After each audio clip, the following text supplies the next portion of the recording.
Halo, Assalamualaikum. cek sound. Pak Rahmat, Iya Pak Arfandi, bisa dengar suara saya? jelas sekali Pak. Oke deh. Mohon Oke, izin, Pak Sekda, siap. bisa kita mulai? Ya, silakan. Ya. Assalamualaikum warahmatullahi wabarakatuh. Waalaikumsalam warahmatullahi wabarakatuh. Selamat malam. Yang saya hormati Pak Sekap, yang saya hormati teman-teman evaluator BPSDM Provinsi Sulawesi Tengah yang sudah bergabung di hari ini dalam ceramah yang akan dibawakan oleh Pak Sekda sebentar. Apa kabar semua angkatan 9596? Alhamdulillah baik. Alhamdulillah, Luar biasa. Terima kasih. Mohon izin Pak Sekda, saya coba ini yang nama mana ya? Coba yang tahu lama, mohon izin Pak Sekda sebelum dimulai boleh berdiri? Siap. Ya, ya saya sidak dulu Pak Sekda, mohon izin. Silakan. Ya, terima kasih. Silakan duduk. Yang Ibu Asma Jafar, mohon maaf berdiri. Ibu Asma.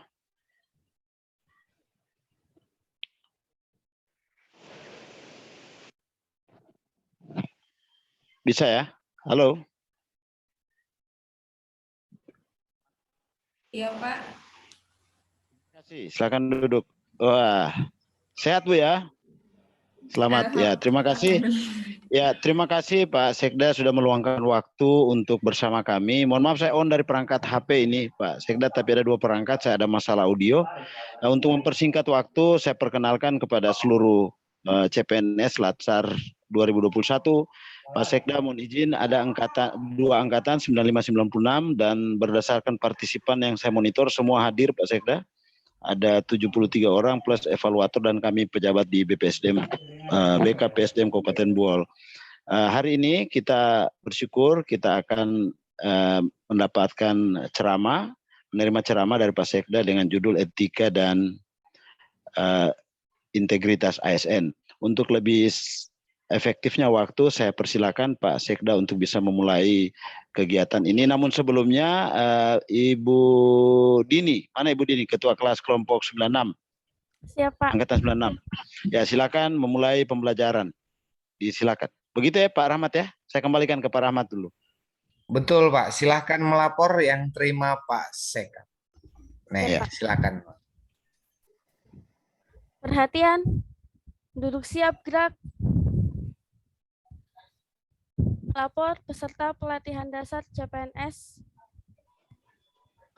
Kabupaten Buol angkatan 95 dan 96 tahun 2021, jumlah 73, hadir 73, siap mengikuti pembelajaran malam hari ini.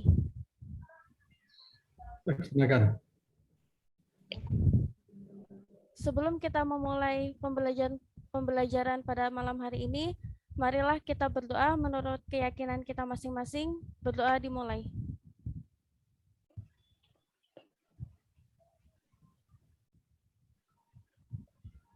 Berdoa selesai. Istirahat di tempat, gerak. Ya, terima kasih Ibu Dini. Mohon izin Pak Sekda, saya perkenalkan CPNS ini staf di BKPSDM Pak Sekda. Ya, untuk mempersingkat waktu Pak Rahmat, saya silakan waktu dan tempat untuk Pak Sekda. Saya izin share screen.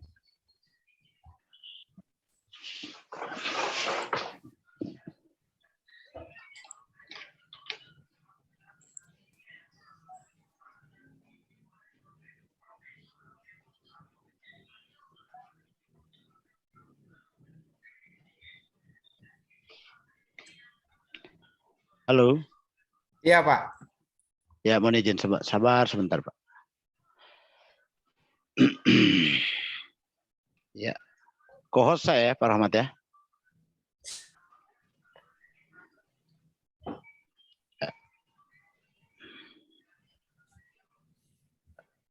Oke, mohon izin silakan Pak Sekda.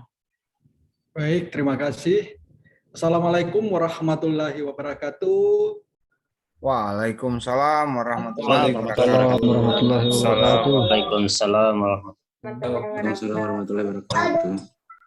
Selamat malam, salam sejahtera buat kita sekalian. Yang saya hormati evaluator dari PSDM Provinsi Sulawesi Tengah, saya hormati co-host Kepala Bidang Pengembangan SDM di KPSDM Kabupaten Bohol, serta seluruh peserta Latsar CPNS Kabupaten Bohol Angkatan 95 dan 96 yang saya cintai dan saya banggakan.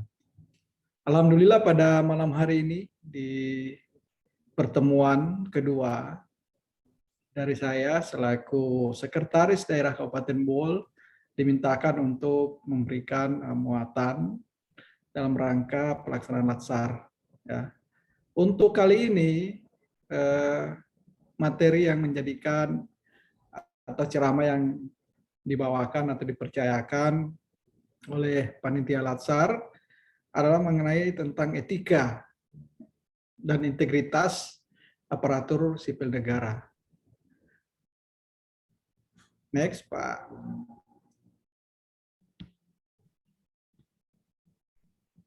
Tentu ya menyangkut tentang etika ataupun integritas ASN ini adalah merupakan satu atau salah satu modal ya bagaimana suatu ASN dalam bersikap, bertingkah laku terhadap seluruh kegiatan yang menjadi satu tanggung jawab dari aparatur sipil negara itu sendiri.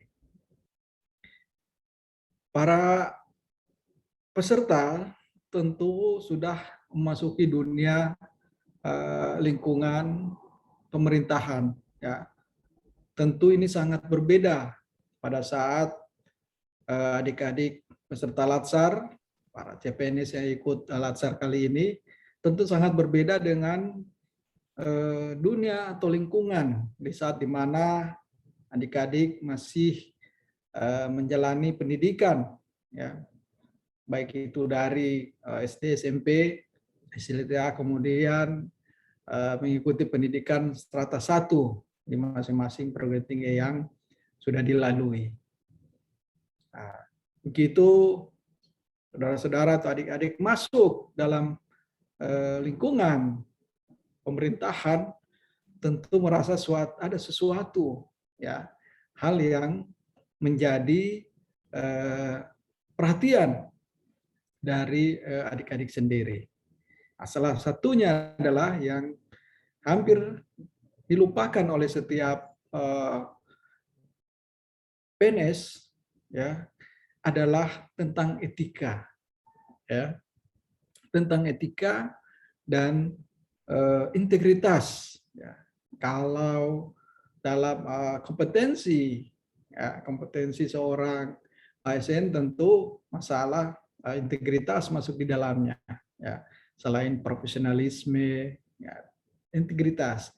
Tapi etika ini yang menjadi salah satu hal yang ada suatu hal yang menyangkut psikologis, ya, psikologis dari masing-masing individu. Nah, ini harus kita pahami dulu.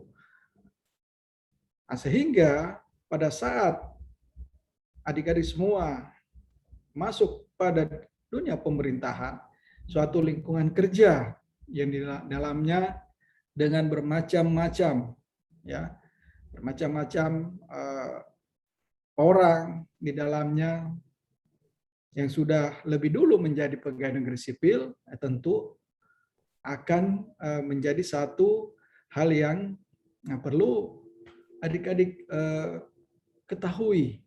Ya. Contohnya begini, ya, tadi saya menyampaikan satu lingkungan, ya, yang mana dulunya adik-adik belum terikat dengan segala aturan-aturan yang ada, ya, kemudian masuk dalam suatu lingkungan atau suatu lingkungan pemerintahan yang tentu banyak aturan di sana. Selain aturan, tentu ini yang harus diperhatikan adalah etika yang mencerminkan dari sikap tingkah laku yang ada. Ini ada satu ilustrasi gambar dalam slide ini yang adik bisa lihat. Ya. Ini adalah suatu gambar di mana ada yang teratur dengan rapi, kemudian ada yang berada di publik. Misalnya di sini ada public entrance masuk, kemudian ada di sini lobby entrance, ya. Nah, ini yang satu gambaran di mana bisa terjadi di lingkungan kantor Anda masing-masing, ya. Ya, di interact mechanics of government. Ini satu hal yang memang terjadi di lingkungan Anda sendiri. Coba Anda lihat di saat Anda berada di kantor, ya, apa yang terjadi di sana? Ya, pasti ada satu misalnya tugas, ya, tentu kita kembali ke tugas dulu selaku kita CPNS memberikan satu pelayanan, ya, kepada masyarakat. Kita adalah pelayan masyarakat, ya. Itu paradigma sekarang. Kalau dulu paradigmanya terbalik, ya. Yang masyarakat yang melayani kita. Tapi sekarang ini paradigma sudah rubah, kita yang sebagai pelayan masyarakat. Nah, sebagai pelayan masyarakat tentu pada lingkungan kantor masing-masing Anda bisa lihat di sana. Ya, best praktisnya ada di lingkungan kantor Anda masing-masing. Ada yang secara teratur dan ada yang secara tidak teratur. Ini barangkali menjadi satu pola sikap daripada PNS itu sendiri, ya, dalam melayani masyarakat. Next. Kemudian tentang potret ASN. Ya, tadi saya menyampaikan tentang, ya, etika itu sangat berkaitan dengan sikap dan tingkah laku dari pegawai negeri itu sendiri. Banyak contoh. Kalau tadi suatu gambaran sketsa yang mencerminkan bagaimana kita memberikan pelayanan masyarakat, maka muncullah hal-hal yang terkait dengan etika itu sendiri, ya. Etika itu sendiri sebagai contoh di slide ini, ya. PNS turun jabatan. Ini suatu isu, ya, yang sempat muncul di media televisi. PNS turun jabatan akibat merokok saat apel. Ini tentu merupakan satu hal yang kita tidak inginkan bersama-sama, bahwa ada PNS yang merokok saat apel. Ini barangkali menurut adik-adik sendiri barangkali ini bagaimana, ya. Tentu ini sudah suatu hal yang keterlaluan sekali, ya. Next lagi kita lihat potret ASN yang lainnya. PNS di Sub Bali seludupkan narkoba. Berarti ini lebih parah lagi. Bagaimana seorang PNS, ya, bisa terlibat dalam suatu hal yang terlarang, yang memang sudah jelas-jelas dalam aturan, ya. Dalam PP 53, kemudian sekarang sudah ada PP 94 yang lebih mendeskripsikan tentang aturan terhadap larangan, juga hak, ya, dan kewajiban PNS itu jelas di sana, ya. Nah, termasuk larangan terhadap penyalahgunaan narkoba. Kemudian ini lagi, ya, PNS yang melakukan tertangkap main judi saat, ini adalah suatu juga hal yang tidak sesuai dengan etika yang ada dalam PNS atau lingkungan PNS. Masih banyak contoh lain yang ingin saya tampilkan kepada adik-adik. Ini puluhan PNS karaoke di jam kerja. Ya. Maka pada saat tertangkap, maka dilakukanlah hukuman, ya, hukuman disiplin yang berupa hukuman fisik yang ringan, yang masih bisa menjadi suatu yang bisa ditolerir oleh PNS itu sendiri. Ya, ini potretnya. Kemudian ini ada lagi yang viral, ya, 1000 lebih PNS belum masuk pada hari pertama kerja. kita ketahui bersama bahwa Menteri Pendayagunaan Aparatur Negara dalam hal penegakan peraturan tentang ASN ini sendiri selalu mewanti, ya, selalu mewanti-wanti, selalu memberikan suatu pemberitahuan dari awal bahwa setelah misalnya kita diberikan cuti, misalnya dalam cuti hari besar, ya, dalam cuti hari besar Hari Raya Idul Fitri misalnya, yang sudah sangat panjang, ya. Pernah beberapa tahun lalu sebelum COVID, cuti itu sangat panjang, malah sampai 10 sampai 11 hari. Yaitu sebelum COVID, ya. Nah, itu membuat para PNS ini terlena, ya. Terlena sehingga saat ditentukan bahwa pada hari ini atau waktu tanggal tertentu kita sudah masuk kantor, masih banyak juga yang terlambat. Bukan terlambat, malah tidak masuk. Alhamdulillah dengan adanya COVID, malah kita tidak dapat cuti, ya. Cutinya hanya 1-2 hari, kemudian langsung disuruh masuk kantor. Ini berkaitan dengan pembatasan kegiatan masyarakat, mana kita di 2 tahun COVID ini kita tidak diperkenankan untuk mudik. Nah, sehingga contoh atau potret dari ASN ini terjadi pada beberapa waktu tahun yang lalu. Oh, itu liburannya itu sangat panjang. Silakan lanjut. Nah, ini 2 orang PNS menjadi tersangka kasus pungli. Adik-adik peserta Latsar, saya sampaikan bahwa kasus-kasus seperti ini kalau Anda berada di BUL maka tidak ada ampun, ya.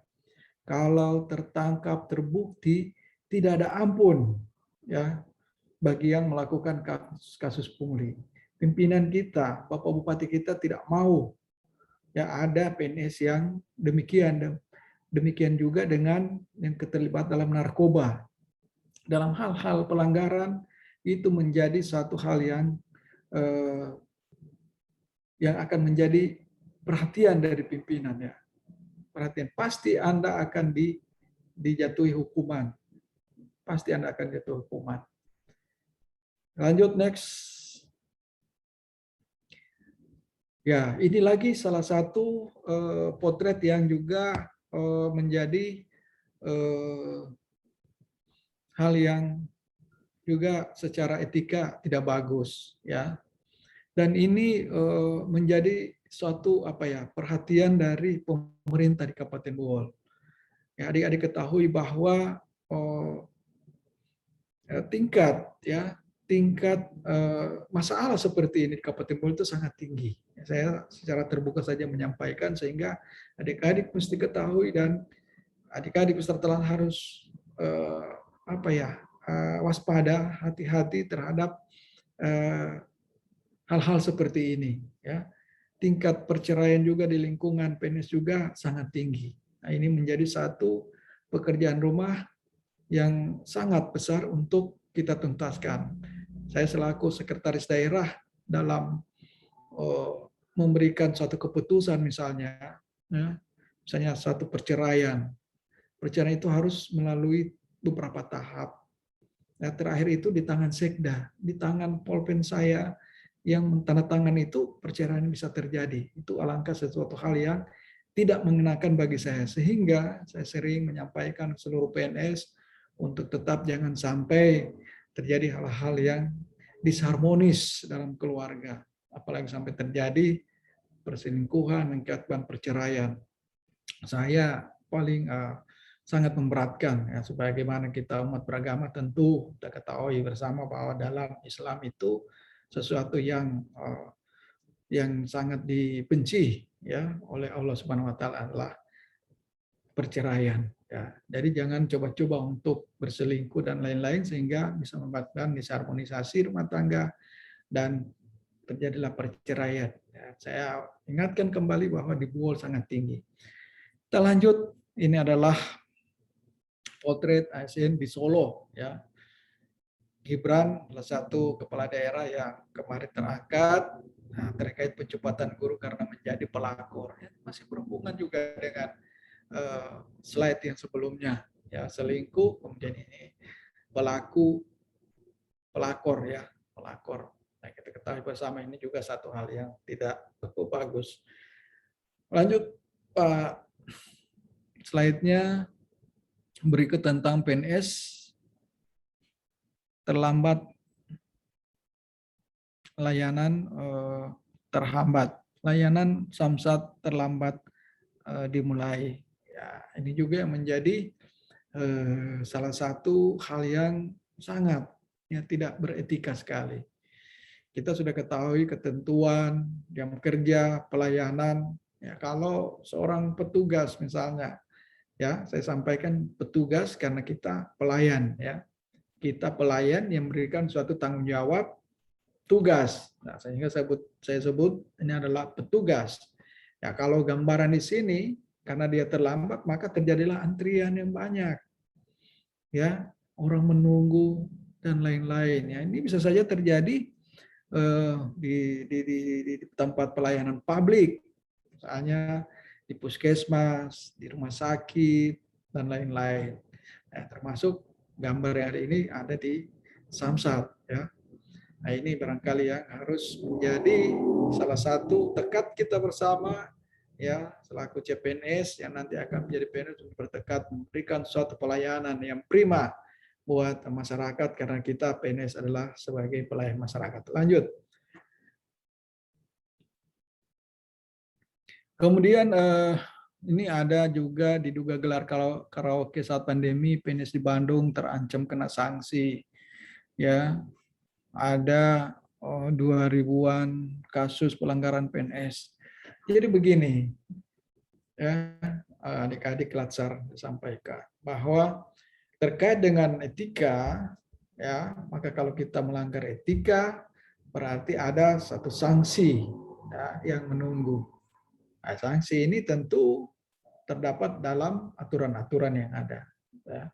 Aturan-aturan mungkin pada materi lain, substansi materi lain, tapi kalau kita bicara tentang etika, tentu pasti ada pelanggarannya berkonsekuensi terhadap pelanggaran disiplin pegawai itu sendiri. Ya, jadi tolong etika ini harus kita jaga dengan baik, ya, kita jaga dengan baik. Nah, kadang dalam suatu lingkungan kerja hal-hal begini yang sering kita hadapi, ya.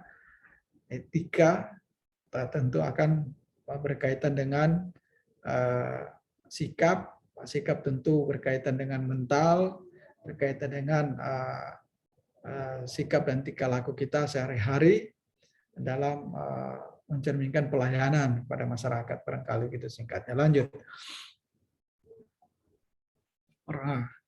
Rompi orange bagi ASN yang tidak disiplin. Di daerah lain, ya, kita ketahui bahwa terhadap pemakaian rompi ini sudah dilaksanakan, ya, yang tidak disiplin, yang tidak terlambat, ya, ini mungkin yang tidak terlambat, ya, di daerah lain itu dipakaikan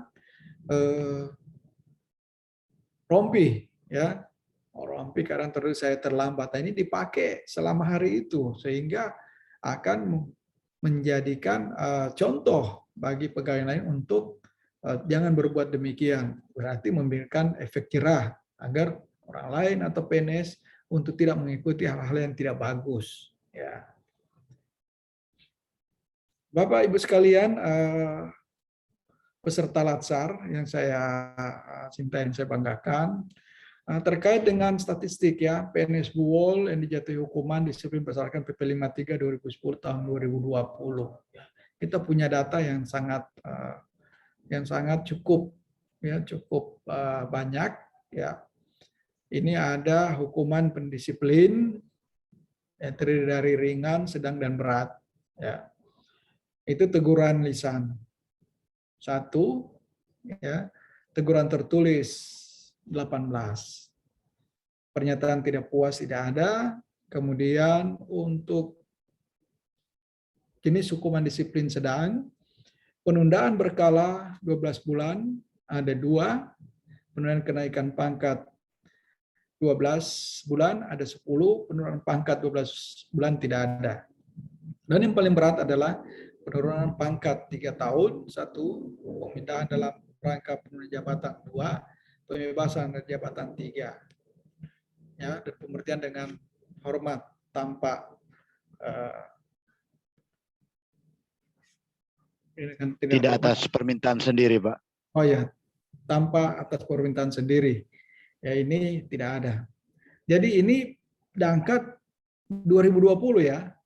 2021 pada posisi Oktober itu juga sudah ada. Ya.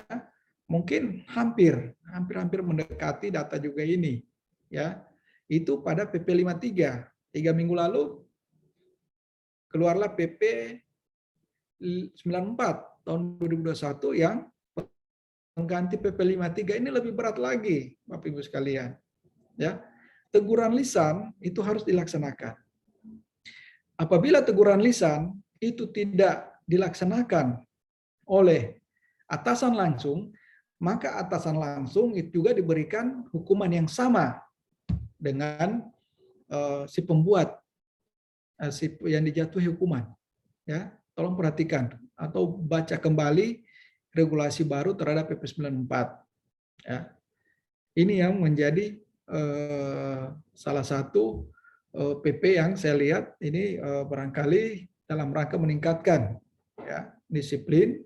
Ya, kalau kita dengan disiplin, kemudian disiplin itu dilanggar, maka ya itu etika yang berlaku di situ ya. Berarti etika kita tidak sesuai dengan aturan-aturan yang sudah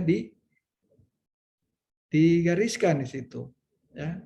PP 53, kemudian PP 94, nah, artinya di situ.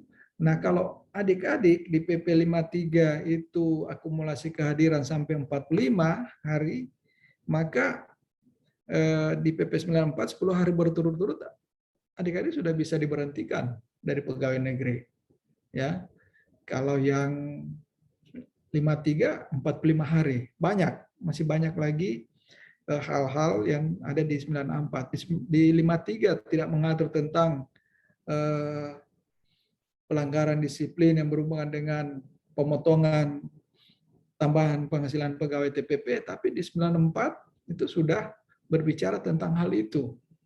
Ada banyak lagi ya, mungkin ini di salah satu substansi dari materi yang ada. Jadi ini ya datanya, dan data lain itu pada posisi Oktober tahun ini sepertinya sudah hampir sama. Silakan next. Nah, untuk itu di tahun 2020 kita sudah membuat satu peraturan Bupati nomor 30 tahun 2020 tentang kode etik pegawai negeri sipil. Ya, kemudian juga banyak peraturan Bupati lainnya. Dengan adanya Perbup ini, maka dalam 8 area monitoring central protection dari KPK, kita dari area aparatus sipil negara kita sudah sangat tinggi, hampir mencapai 100 ya. Hampir mencapai 100 karena kita ada beberapa peraturan bupati terkait dengan ASN itu dikeluarkan di tahun 2020 ya. Jadi 8 area itu ya perencanaan anggaran, ada pengelolaan keuangan desa, kemudian ada tentang aset, tentang pendapatan dan lain-lain yang termasuk manajemen ASN dinilai situ. Alhamdulillah manajemen ASN kita sudah sangat bagus, dia hampir mendekati nilai atau poin 100. Malah ada salah satu peraturan bupati yang terkait dengan masalah kepentingan, ya, kalau tidak salah. Mungkin kalau Pak Kabid masih ingat tentang apa ya, tentang kepentingan. Mohon izin Pak Sekda, benturan kepentingan. Benturan kepentingan. Yeah. Benturan kepentingan, ya. Perbup ini itu mengilustrasikan pada kita semua bahwa jangan sampai ada kepentingan kita yang masuk dalam pelaksanaan tugas-tugas kita, ya, termasuk tugas-tugas dalam melayani masyarakat. Apabila ada itu, maka kita bisa dijatuhi hukuman. Ya. Ini sudah kami sampaikan di sini. Jadi dalam manajemen ASN kita sudah sangat bagus, ya. Jadi kita yang terbaik di Sulawesi Tengah dalam MCP oleh KPK. Nah, kita nilai poinnya di manajemen ASN ini, termasuk peraturan Bupati Buol tentang kode etik pegawai negeri sipil dan peraturan Bupati saya lupa yang jelas tentang benturan kepentingan. Jadi ini sangat hati-hati ya, menjadi seorang PNS khususnya di Kabupaten Buol, ya mesti hati-hati Pak. Bapak Ibu sekalian, peserta latsar saya sampaikan hati-hati. Karena semua kita diatur oleh aturan, baik aturan yang paling tinggi tentang undang-undang, kemudian peraturan pemerintah, dan peraturan kelembagaan lainnya, apakah PRKBKN, atau Permenpan yang mengatur Permendagri, nah, kemudian terakhir ada peraturan bupati yang juga harus kita taati bersama. Nah, ini tidak lain adalah untuk membatasi kita agar aparatur sipil negara atau pegawai negeri sipil di lingkungan pemerintah kabupaten ini sangat bagus. Lanjut, Pak.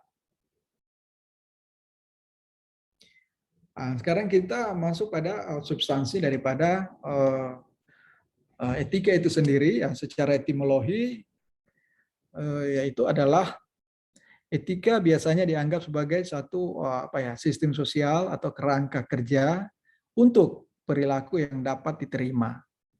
Etika biasanya digunakan untuk mengatur perilaku masyarakat agar dapat tercipta keteraturan, sehingga etika akan berupa hal-hal baik yang harus dilakukan dan hal-hal buruk yang harus dihindari. Etika berhubungan dengan perilaku. Jadi tadi saya sudah sampaikan kepada peserta latsar semua bahwa etika berhubungan dengan sikap, berhubungan dengan perilaku kita sehari-hari. Ada hal yang sudah kita misalnya etika itu lahir dari kebiasaan misalnya ya. Karena kebiasaan kita yang baik ya, tentu mencerminkan etika kita juga baik ya. Kalau misalnya etika kita tidak baik, berarti ada yang salah tentang hal ini ya. Nah, tentu kita akan melihat apakah ini dari faktor pendidikan atau faktor lingkungan yang ada di sekitar kita yang membentuk hal ini pada diri kita ya. Kita menjadi baik atau kita menjadi buruk. Tapi setidaknya selaku pegawai negeri sipil, kita harus menyadari bahwa kita harus menjadi yang terbaik. Kita harus bisa menjadi teladan buat masyarakat. Kita harus menjadi contoh buat masyarakat. Kita harus menjadi pioner dalam masyarakat. Karena pegawai negeri sipil adalah merupakan salah satu perekat, ya, salah satu perekat dalam terhadap bangsa dan negara ini. Ya, tugas kita sangat banyak.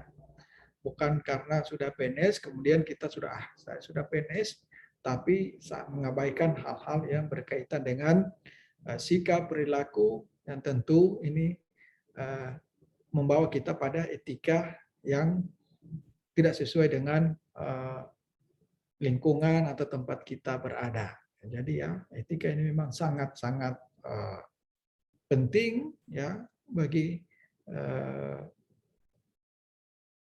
kegiatan atau kehidupan kita sehari-hari ya.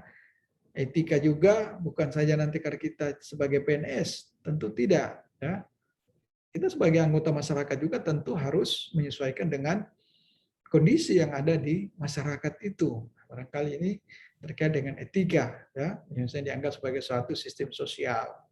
Ya, di situ masuknya etika biasanya dianggap sebagai suatu sistem sosial, tentu harus di mana kita berada kita harus perhatikan bahwa hal-hal ini yang berlaku dalam suatu sistem sosial yang ada dan yang tidak diperkenankan atau tidak berlaku pada sistem sosial itu. Nah, demikian juga tadi saya sudah sampaikan dari awal bahwa kalau kita masuk dalam lingkungan kerja, sekarang sudah PNS dalam pemerintahan, tentu kita harus menyesuaikan dengan kondisi di mana kita sebagai PNS dalam pemerintahan. Kemudian juga ya tentu tercipta keteraturan dan hal-hal yang harus dilakukan. Tentu hal buruk ini yang harus kita tinggalkan, yang baik harus kita lakukan ya dalam menjadi contoh ya bagi masyarakat. Silakan lanjut Pak Kabid. Kemudian integritas berasal dari bahasa Inggris ya, integrate yang berarti menyeluruh, lengkap atau segalanya. Integritas berarti bertindak konsisten sesuai dengan nilai-nilai dan kode etik. Dalam bahasa Latin, integritas berasal dari kata integrate yang berarti komplit atau tanpa cacat maksudnya. Sempurna, tanpa kedok. Maksudnya adalah apa yang ada dengan apa yang kita pikirkan, ya. Adalah apa yang ada dengan apa yang kita pikirkan, ucapkan dan lakukan. Ya, ini oleh Bartens 94 dalam Satria Adilus Wijayanto Tristan, dikutip dari situ. Ya tentu ya integritas ya artinya memang kita mesti ya paripurna lah ya, baik ucapan, tindakan, pikiran ya. Jadi sebelum kita melakukan tindakan atau ucapan ya harus kita pikirkan dengan baik-baik apa yang akan kita ucapkan dan apa yang kita akan lakukan. Ya, terkait integritas memang dilihat dari seluruh sikap ya, dari seluruh sikap kita. Maka kita ini bagus. Ya, kadang orang menyampaikan ya integritasnya sangat bagus. Pada saat mungkin dia berbohong dan lain-lain, nah tentu ini akan menjadi cacat ya. Jadi orang mengatakan oh dia tidak berintegritas ya ini. Ada juga satu hal yang hampir saya bukan menyampaikan mirip dengan integritas, tapi ada juga kalau kita mengenal kata amanah ya, hampir mirip-mirip juga amanah. Bahwa seseorang itu diberikan jabatan sebagai amanah ya. Jadi begini, saya bisa mengilustrasikan amanah itu adalah begini ya. Misalnya adik-adik para peserta laser itu misalnya dititipi orang uang 1 juta ya. Tolong uang ini disampaikan kepada si fulan misalnya 1 juta ya. Itu terdiri dari 10 lembar 100.000. Nah, tapi pada saat dia menyerahkan uang tersebut pada si fulan, uangnya tidak berkurang, dia tetap 1 juta jumlahnya, ya. Tapi dia sudah ada di sana, misalnya sudah terganti dengan ada yang 50.000, ya. Nah, ini mencerminkan orang ini tidak amanah, ya. Orang ini tidak amanah karena pada perjalanan penyampaian sesuatu itu yang berupa amanah itu sudah tidak sesuai lagi dari si pemberi amanah. Ya. Uang 1 juta memang benar sampai kepada yang bersangkutan, tapi di dalamnya sudah terganti misalnya bukan 100.000 10 lembar, tapi misalnya sudah terganti dengan ada 50.000 di dalamnya, tapi jumlahnya tetap. Nah, itu yang menyebabkan orang itu juga tidak amanah. Kata dia memang betul-betul dia melaksanakan tugas, tapi dalam perjalanan tugas itu ada saja terjadi. Misalnya tujuannya memang tercapai.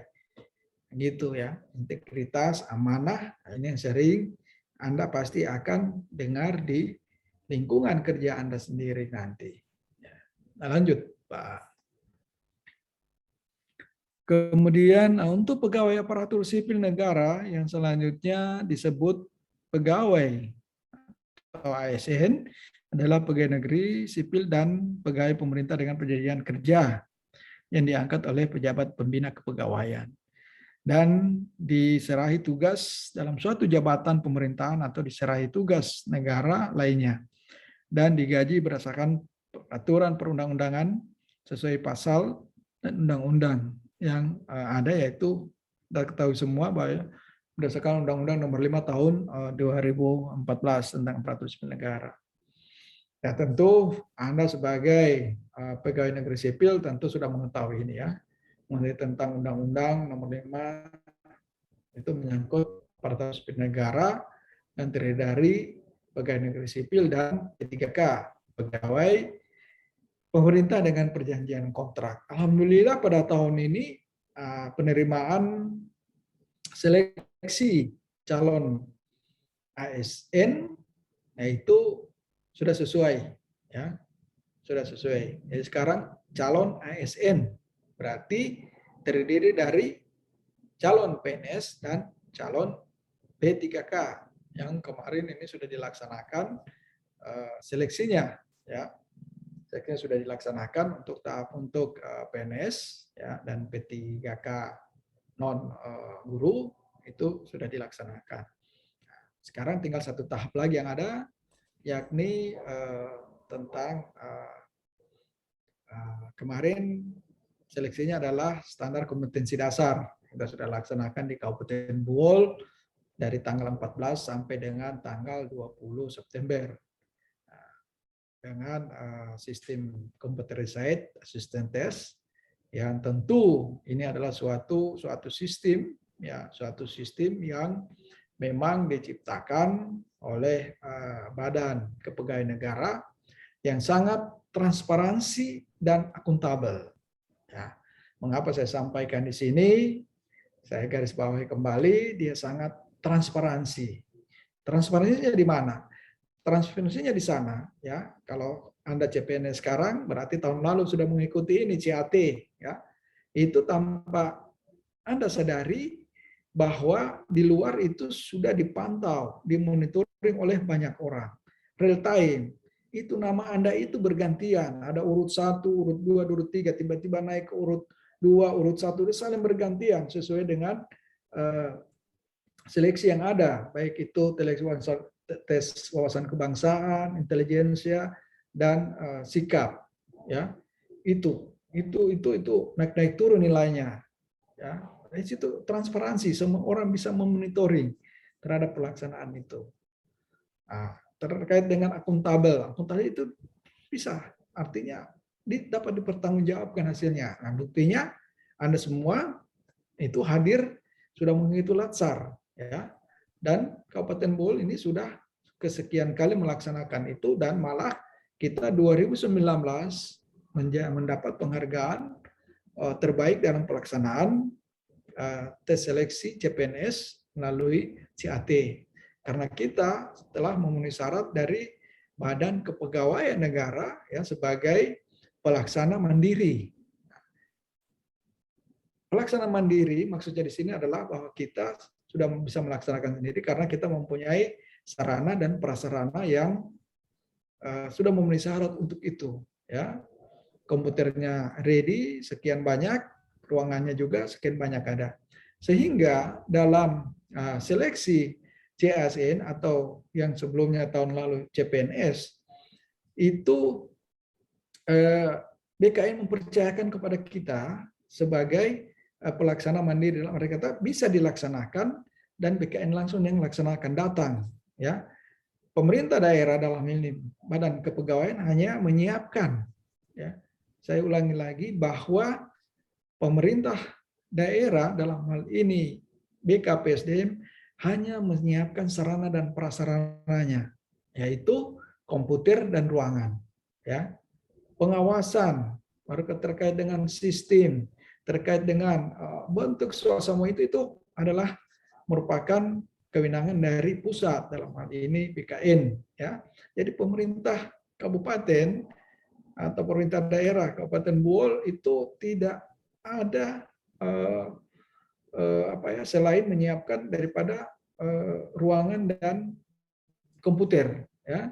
Kemudian memang kita ada panitia lokal itu hanya menyangkut SOP dalam rangka memperlancar, membantu BKN, ya, BKN dalam rangka untuk memperlancar, ya, misalnya menyiapkan petugas di pintu masuk, melayani mereka duduk, melayani mereka pendaftaran, dan setelah masuk dalam ruangan itu menjadi tanggung jawab BKN. Hanya orang-orang BKN yang berada di dalam, ya, aula chat itu, ya. Ini perlu saya jelaskan pada adik semua. Tidak ada orang lain bisa masuk. Sekda saja tidak bisa masuk, apalagi kepala BKPSDM. Tidak ada, kecuali tim pengawas dari BKN karena mereka yang mempunyai kewenangan untuk itu. Alhamdulillah Anda semua sekarang sudah lancar dan sudah melalui tahap itu. Ya, kita di Kabupaten Bul nanti menunggu waktu setelah SKD, kemudian ada SKB. Namun ada memang satu seleksi yaitu P3K yang guru itu dilaksanakan oleh instansi tersendiri yang juga menjadi tanggung jawabnya dari Kementerian Pendidikan, dan di daerah adalah juga menjadi tanggung jawab Dinas Pendidikan. Ya. Jadi ada pembagian yang jelas terhadap pelaksanaan CASN ini, calon aparatur sipil negara. Lanjut. Bagaimana etika publik di masa pandemi? Nah, ini memang sangat bagus sekali, ya. Sangat bagus sekali ini bagaimana etika, ya, etika publik, ya, di masa pandemi. Tentu kita harus melakukan, ya, 5M, ya. Kemudian kita mencuci tangan, memakai masker, dan menjaga jarak, menghindari kerumunan dan mengurangi mobilitas. Begini, adik-adik sekalian, dalam rangka penanganan COVID, ya, terus terang saja kita ASN menjadi satu sorotan.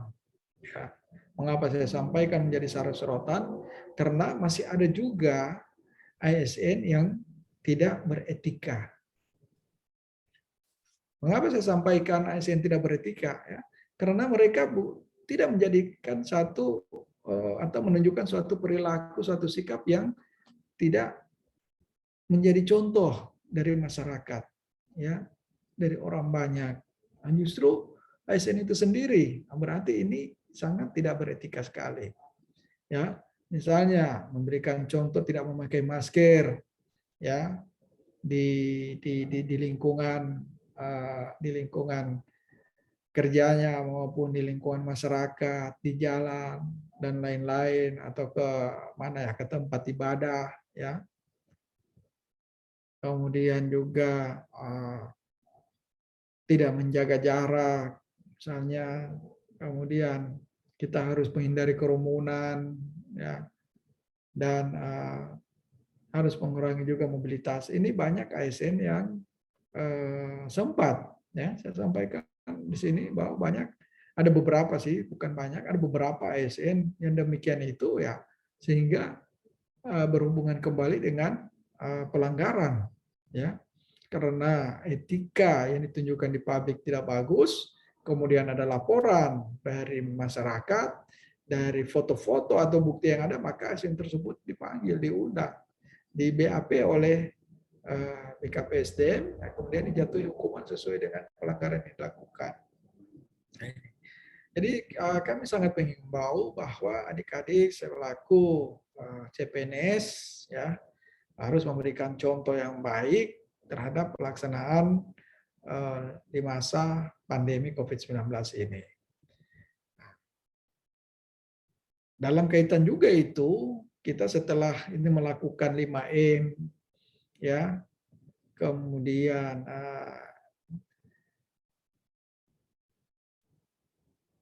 3T, ya.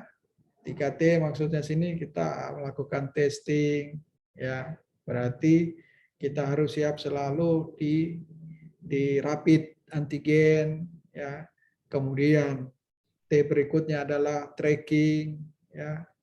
Dalam rangka kalau Anda memang reaktif positif, maka orang yang sempat kontak dengan Anda itu harus di tracking, ya. Dan selanjutnya untuk di tracing, ya, dicari terus. Nah, ini yang menjadi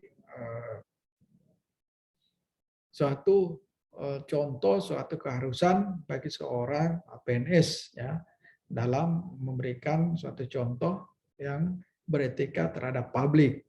Ya. Terakhir ini adalah apabila seorang PNS tidak melakukan vaksinasi, maka ada satu punishment yang dilakukan oleh pemerintah kabupaten Bol, yaitu dengan menunda pembayaran tambahan penghasilan pegawainya. Ya, bukan tidak membayarkan, tapi menunda sampai dengan yang bersangkutan harus divaksin. Sekarang kita punya data yang sangat banyak terhadap seluruh pegawai yang sudah divaksin maupun pegawai yang belum divaksin. Ya, jadi bukan cuma saat di masa pandemi dalam rangka COVID-19, tapi dalam mengejar herd immunity, yaitu kekebalan tubuh. Nah, karena ini sangat penting, ya, sangat penting dalam suatu penentuan apakah kita masuk pada level 1, 2, 3, 4. Ya. Nah, sekarang kemarin tanggal 4 pengumuman dari pemerintah pusat bahwa kita masih pada level 3. Sedangkan daerah kita, tetangga kita, Toli-Toli sudah level 2, Kota Palu yang dulu sangat tinggi, sekarang sudah level 2. Nah, ini menjadi satu pertanyaan bagi kita, bahwa kenapa Buol belum? Ya, tentu selaku PNS kita, Anda selaku CPNS, juga harus membantu pemerintah dalam hal ini meningkatkan herd immunity. Insya Allah dengan presentasi vaksinasi yang sudah makin tinggi, insya Allah kemudian penurunan terhadap orang yang mempunyai gejala COVID-19 itu makin kurang. Ya, artinya yang menderita COVID-19 makin turun, kemudian vaksinasi makin tinggi, maka herd immunity kita makin tinggi. Nah, dengan demikian, maka level kita akan turun dan kemudian pembatasan kegiatan masyarakat atau PPKM itu akan banyak terbuka. Misalnya TPM ya, tatap muka dalam sekolah itu juga akan dibuka. Nah, ini memang berkaitan sangat banyak. Tapi kalau di daerah-daerah lain ini memang sangat penting. Kenapa sangat penting? Ya, dengan adanya ini level turun, maka misalnya ekonomi bisa jalan bagus, mal-mal bisa dibuka dengan sekian persen pengunjung dan lain-lain. Nah, ini barangkali akan menjadi satu bahan refleksi kita bahwa etika publik dalam pandemi juga ini peran dari PNS atau CPNS itu sangat dibutuhkan untuk berkontribusi. Lanjut.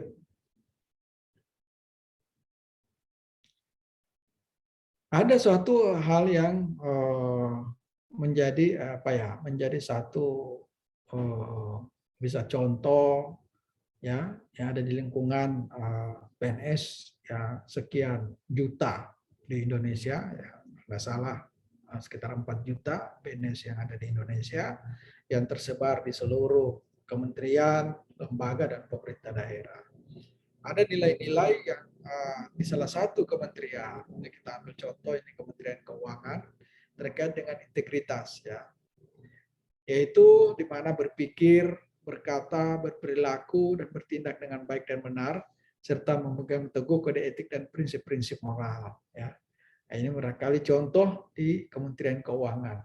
Kenapa kita mengambil contoh? Tentu ini barangkali ya terkait dengan tugas ya dari tugas pokok dari kementerian ini ya tentu berhubungan dengan hal-hal yang sangat penting atau sangat sensitif barangkali dalam hal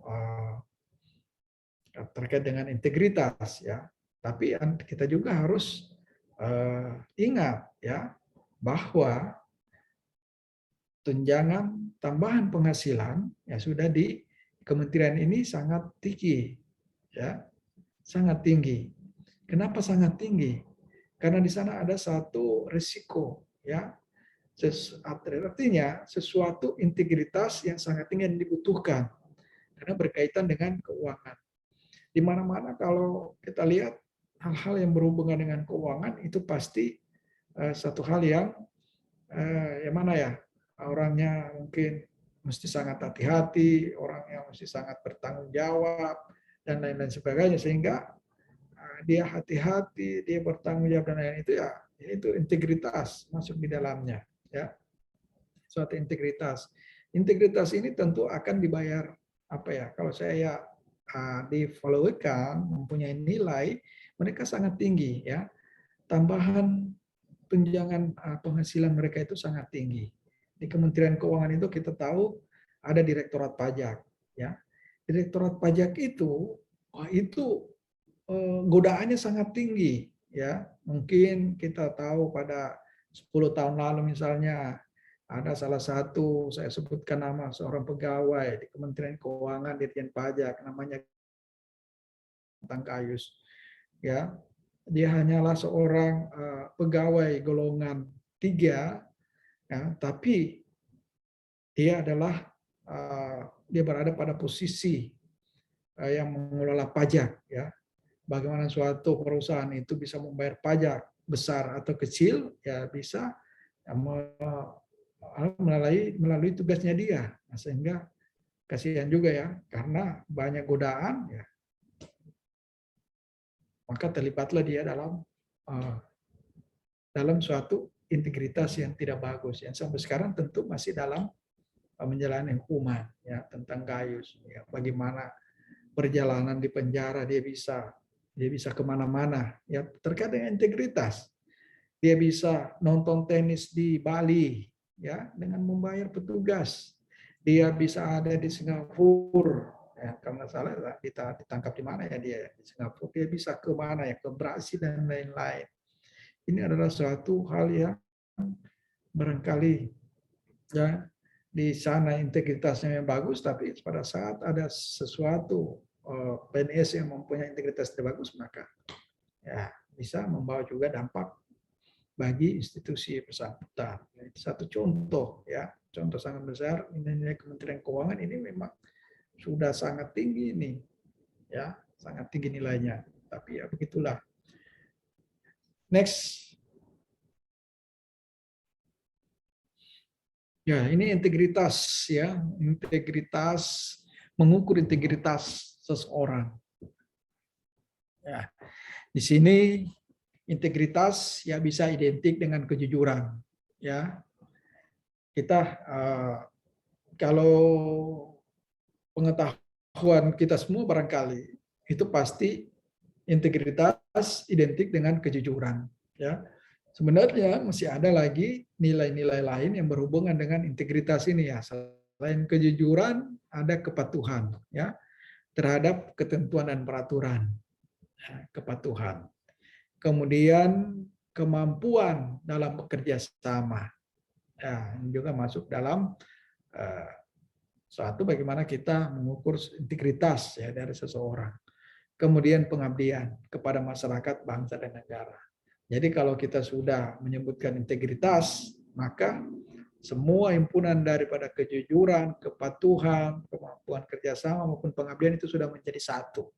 Jadi memang suatu hal yang paripurna pada diri seorang PNS apabila dia mempunyai suatu integritas yang sangat baik. Jadi berarti dia sudah jujur di dalam, dia sudah sangat patuh terhadap peraturan, ketentuan, ya. Peraturan ketentuan yang paling kecil itu adalah kita bisa disiplin masuk jam kantor pagi, ya, pulang kantor juga demikian, ya. Kemudian ya kerjasama, kemudian pengabdian. Ya, ini kita lanjut next.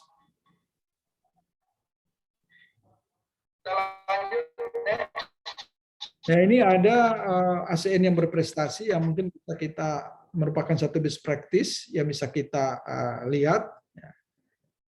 Kita lihat coba ditampilkan Pak, tentang ASN yang berprestasi. Sekarang juga ASN yang berprestasi itu artinya sebelum dia jadi ASN ya mungkin sudah berprestasi dari awal sehingga pemerintah sangat memperhatikan. Ya, para atlet sekarang ya diberikan kesempatan untuk melamar jadi calon aparatur sipil negara. Ya, satu hal terumusan yang bagus. Silahkan kita akan lihat dulu tampilan atau praktis dari ASN yang berprestasi. Jangan-jangan yang tampil ini adalah Pak Kepala Bidang, Pak Arfandi ini.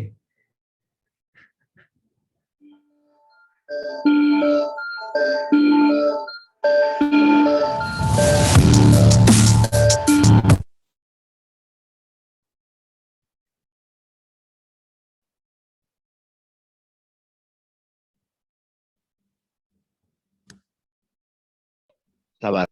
Ya, salah. Hati-hati salah.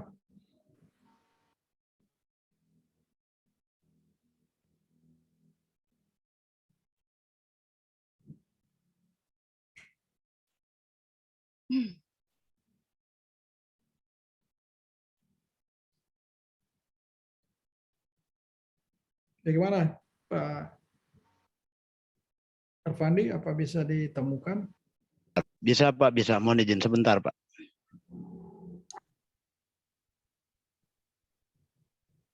Assalamualaikum warahmatullahi wabarakatuh. Sampurasun. Perkenalkan, nama saya Ira Hendina Putri. Saya adalah instruktur pelaksana pada Balai Latihan Kerja Pekerja Migran Indonesia di Snakertrans Provinsi Jawa Barat. Menjadi ASN milenial merupakan kesempatan untuk menjadi agent of change, merubah paradigma yang kurang baik tentang PNS, membuktikan dengan karya-karya dan prestasi. Kesempatan-kesempatan yang datang pada saya selama saya bekerja di pemerintah Provinsi Jawa Barat sebagai PNS merupakan anugerah yang luar biasa, dan kesempatan itu pula yang menjadi semangat dan juga pengingat saya untuk terus melakukan inovasi dalam bekerja. Hambatan-hambatan ketika bertugas tentu saja ada, dan pastinya hambatan itu bukan menjadi suatu blok untuk membatasi diri melakukan suatu karya atau inovasi. Justru hambatan tersebut menjadi pemacu agar bisa menghasilkan sesuatu. Dan selama bertugas, atas izin pimpinan dan tentunya dukungan dari seluruh rekan kerja, saya berhasil melakukan beberapa inovasi yang manfaatnya bisa dirasakan langsung oleh masyarakat, juga oleh instansi tempat saya bekerja. Dimulai dari tahun 2019, saya tergabung dalam tim akreditasi, berhasil mendapatkan sertifikat akreditasi untuk BLKPMI. Kita mendapatkan 3 sertifikat akreditasi pada 3 program kejuruan di BLKPMI. Kemudian mulai dari tahun 2019, saya mau menciptakan formula untuk melakukan pendaftaran peserta pelatihan secara online. Pada tahap pertama sekali diimplementasikannya inovasi tersebut, kami berhasil mendapatkan 1.500 orang calon peserta yang mendaftar melalui seleksi online tersebut. Hal ini merupakan hal baru di BLKPMI, dan tentunya hal ini dilakukan tanpa anggaran juga. Kemudian di tahun 2020, saya tergabung juga dengan tim ISO di BLKPMI, dan alhamdulillah tahun 2020 BLKPMI berhasil mendapatkan sertifikat ISO 9001-2015. Dan di tahun 2020 kita semua sama-sama menghadapi situasi baru di era new normal akibat adanya pandemi COVID-19 ini, but we don't give change pandemic to overpower us. So, kita bikin pelatihan online di 2020. Kita buat pelatihan English online class, dan pelatihan ini dimulai dari tahap perencanaan, kemudian juga implementasi sampai ke evaluasinya. Saya susun sedemikian rupa. Pelatihannya saya transformasi, pelatihan yang selama ini terselenggara di BLKPMI, kemudian ditransformasi ke online, dan alhamdulillah pelatihan ini berjalan dengan lancar. Terdapat 300 orang kurang lebih peserta yang mendaftar untuk mengisi 20 posisi yang tersedia. Nah, pelatihan ini juga terselenggara tanpa dukungan anggaran APBN ataupun APBD. Semuanya Rp0 tanpa anggaran, dan peserta tetap antusias dari awal hingga akhir pelatihan berlangsung. Pelatihan ini juga mendapatkan pengakuan dari ILO, kami mendapatkan, alhamdulillah mendapatkan peliputan oleh ILO melalui proyek Women in STEM. Kemudian di tahun berjalan juga beberapa hal yang saya lakukan untuk kemajuan instansi juga. Saya melakukan beberapa transformasi selain tadi sudah melakukan seleksi pendaftaran secara online, kemudian di 2020 juga saya mulai melakukan seleksi secara online, dan ini juga terus berlangsung di 2021 ini, seleksi secara online ya, dengan keterbatasan di tengah pandemi ini. Kemudian juga di 2021 ini salah satunya karena kita juga masih pandemi, saya juga menciptakan buku tamu online, dan saya juga di 2021 ini tergabung lagi di dalam tim pembangunan zona integritas menuju WBK dan WBBM. Alhamdulillah BLKPMI masuk ke 7 besar yang diajukan ke Kemenpan RB. Sebenarnya mungkin apa yang saya lakukan ini memang adalah semata-mata memang tugas yang harus saya lakukan sebagai ASN. Tetapi apa yang saya lakukan ini tentunya harus juga ada dampak dan manfaatnya bagi masyarakat. Banyak yang sudah merasakan manfaatnya. Nah, bukan suatu yang harus saya, mungkin bukan suatu hal yang harus saya banggakan berlebihan.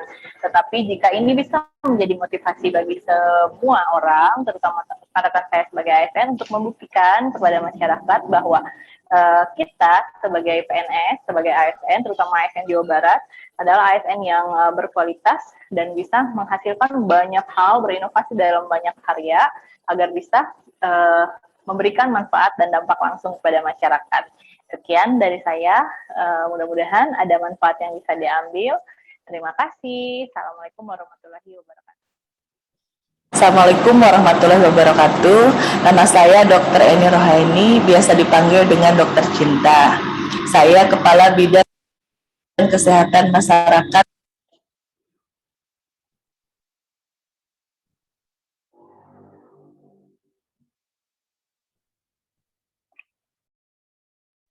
Video selesai, Pak Sekda.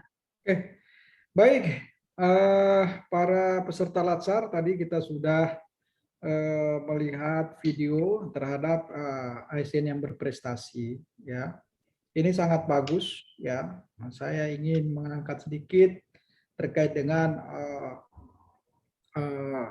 ASN yang berprestasi tadi. Jadi saya ingin menyampaikan begini, bahwa ASN sekarang, ya, ASN di mana Anda menjadi ASN, menjadi CPNS, sangat berbeda jauh dengan misalnya saya 31 tahun pada saat menjadi CPNS. Ya.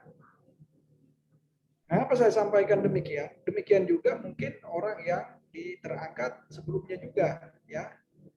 Yang sekarang Anda ini adalah ASN, ya, yang milenial, ya, yang lahir atau yang yang terangkat pada zaman yang sangat berbeda jauh dengan kondisi di mana teman-teman lain terangkat, misalnya Pak Afandi, Pak Rahmat, dan mungkin yang lain-lain. Ya. Sekarang Anda adalah merupakan ASN yang terangkat pada zaman milenial, ya. Apa saya sampaikan, karena ini akan menjadi suatu tantangan Anda ke depan pada seluruh aspek, ya. Ini pasti akan Anda hadapi pada seluruh aspek. Saya sampaikan pada seluruh aspek seperti apa yang sudah kita nonton di video tadi, ya.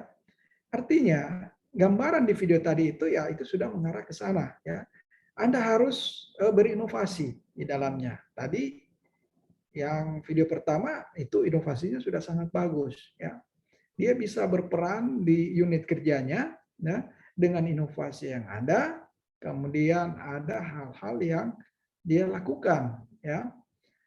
Dia lakukan jadi suatu suatu kerja yang mempunyai suatu standar, ya. Dan tadi sampaikan bukan suatu standar lokal yang digunakan, tapi merupakan suatu standar internasional, yaitu ISO. Ya. ISO ini sangat menjadi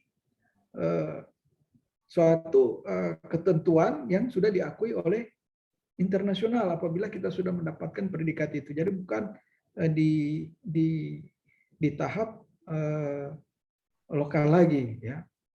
Kemudian saya juga ingin menyampaikan kepada adik-adik semua, ya, ada suatu penelitian terkait dengan mengapa Anda memilih menjadi ASN, ya.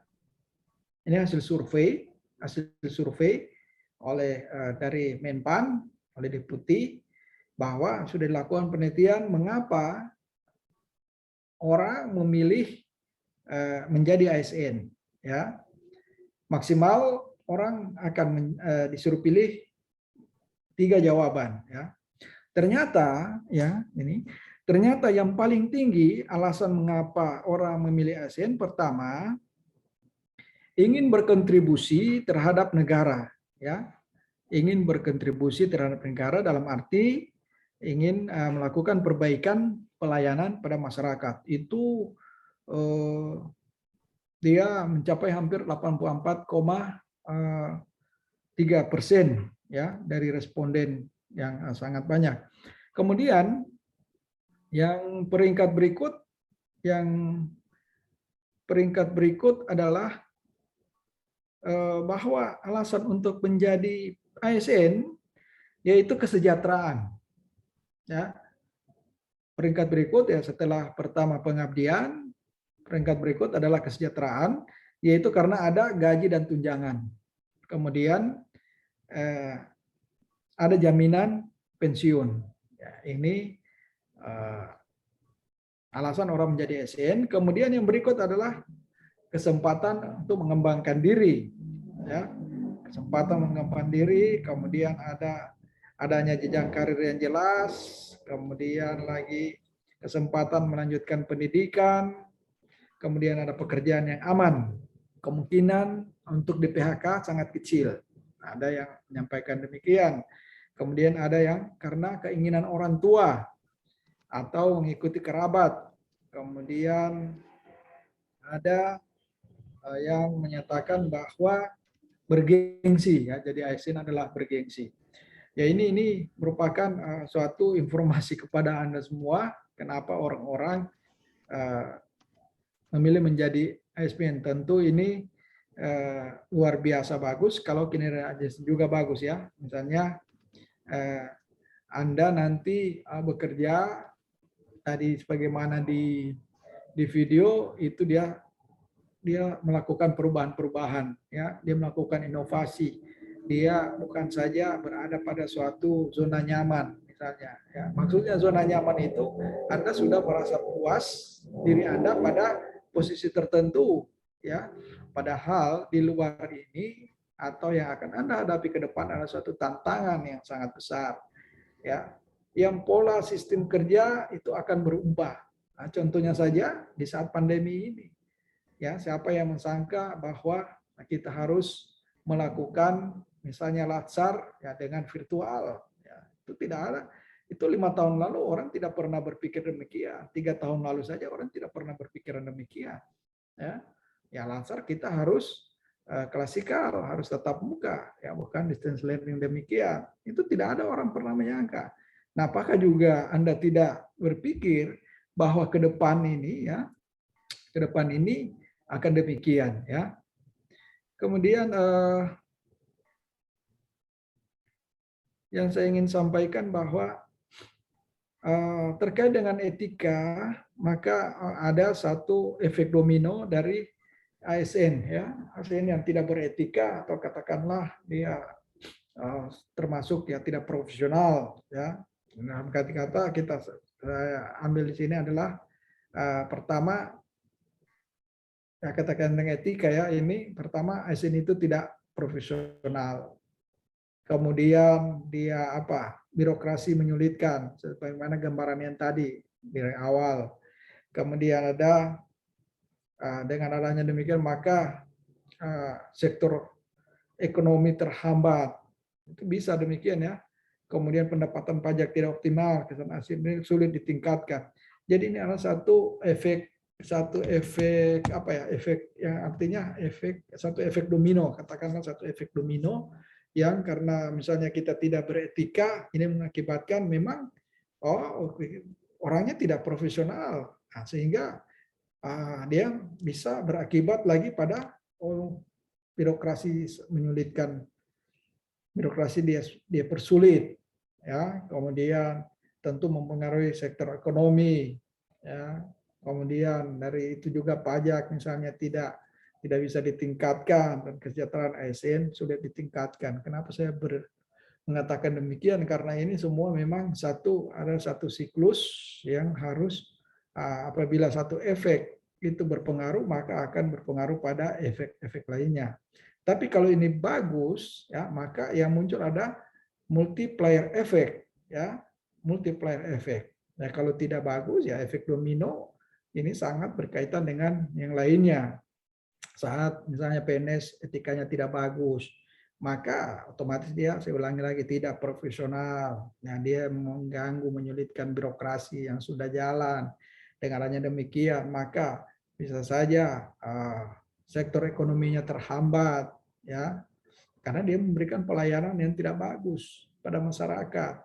Dengan adanya demikian, kalau sektor ekonomi terhambat, maka terkaitan dengan pajak kita akan tidak optimal, sehingga semua ini akan bermuara pada kesejahteraan ASN yang sulit tingkatkan. Ya, kalau ini bagus, ya, maka pemerintah atau pimpinan kita akan berpikir, berarti kalau kita kerja profesional, ya, etika kita sangat bagus, memberikan contoh pada masyarakat puas terhadap pelayanan kita dan lain-lain, tentu kesejahteraan kita juga bisa ditingkatkan melalui tambahan tunjangan penghasilan yang ada, ya.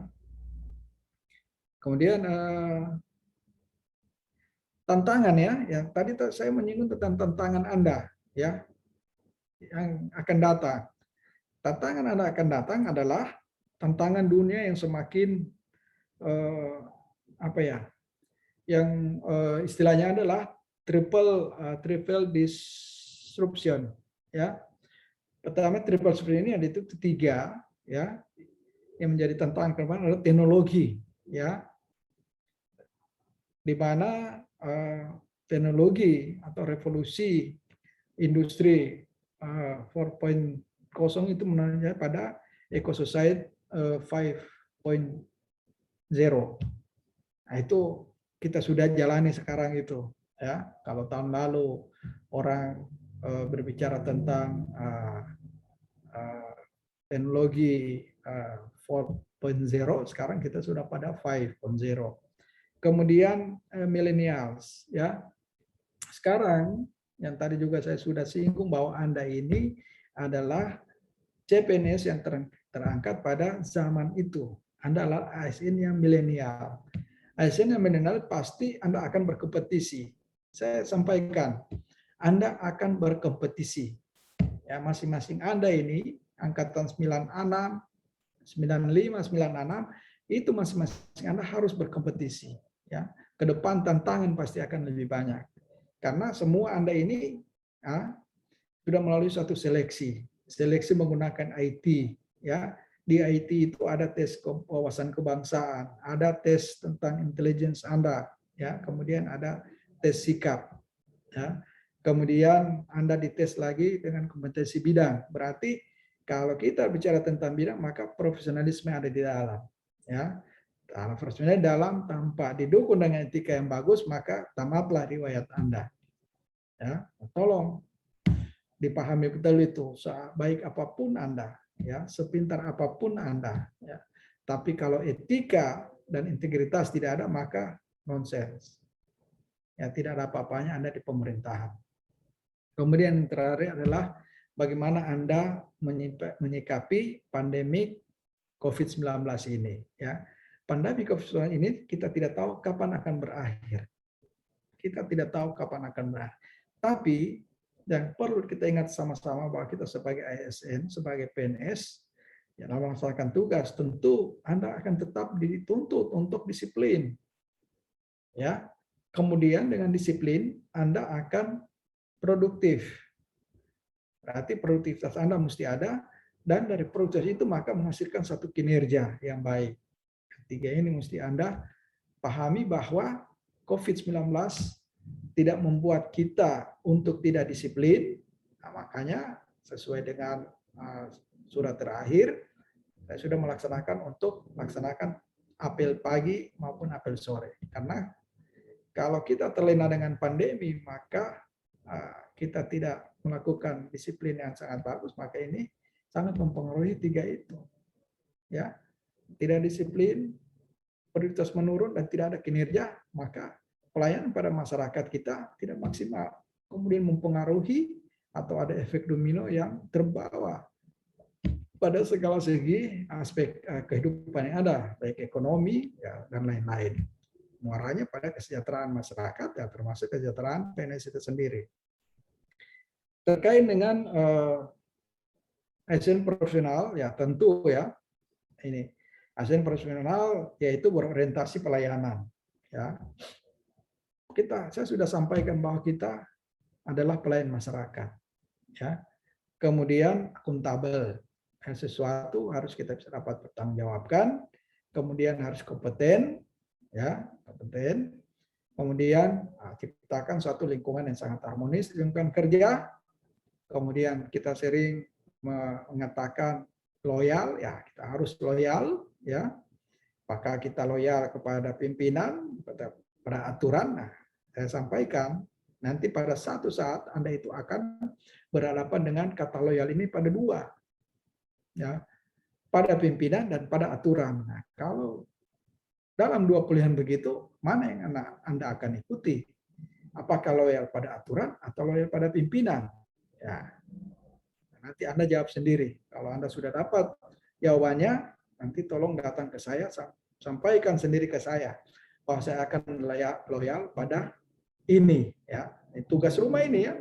Saya mau lihat siapa yang pertama datang ke saya, cari saya di kantor, di mana saja, menyampaikan, Pak, ada yang Bapak sampaikan, pasti kita sampaikan terkait dengan loyal, maka saya akan loyal kepada aturan atau pada atasan pimpinan. Ya. Kemudian kita harus adaptif, ya.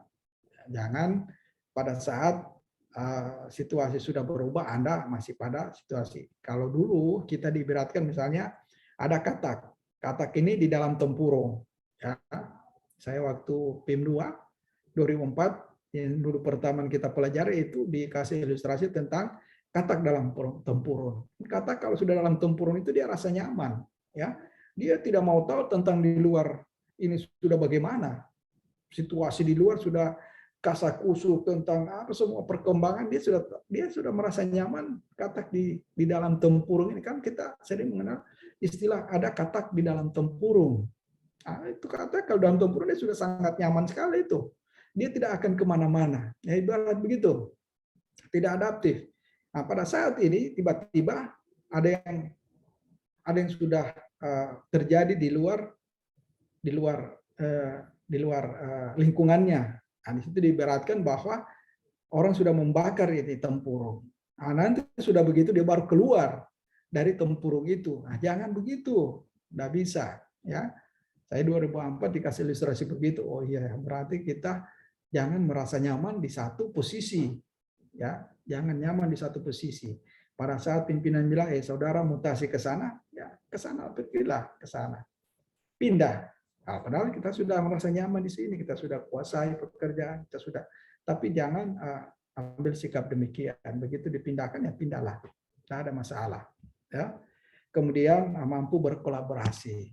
Ya, kita mampu berkolaborasi dengan sekeliling, ya dalam arti kata bisa kerjasama antara peserta yang lainnya. Nah, mungkin di pendidikan ini juga ya, tolong kita harus berkolaborasi.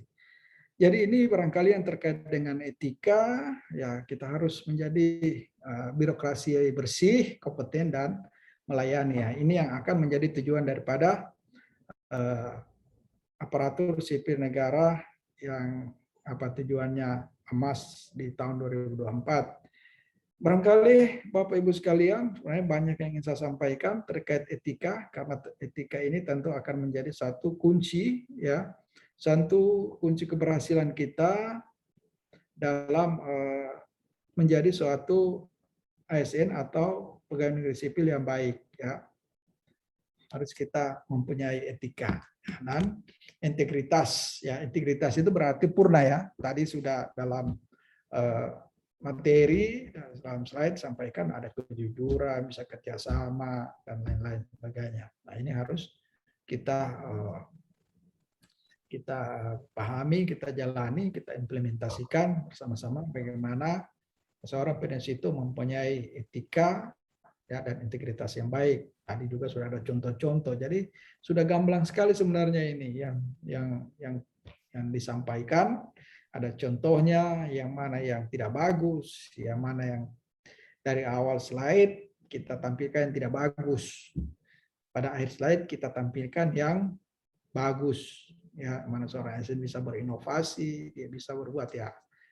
Bagus sekali. Tadi dari Bandung, ya, dari Dinas Tenaga Kerja, dari Balai Latihan, ini sudah sampaikan. Ya, saya ingin bahwa di BUOL ini insya Allah ke depan akan lahir PNS-PNS yang demikian, ya.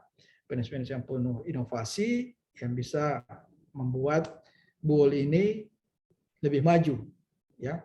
Bukan cuma maju, maksud saya BUOL ini 3 kali lebih maju dari sekarang. Kalau cuma maju, ya berarti itu terlalu pelan, ya. Kalau 3 kali lebih maju berarti kita melakukan lompatan-lompatan, ya.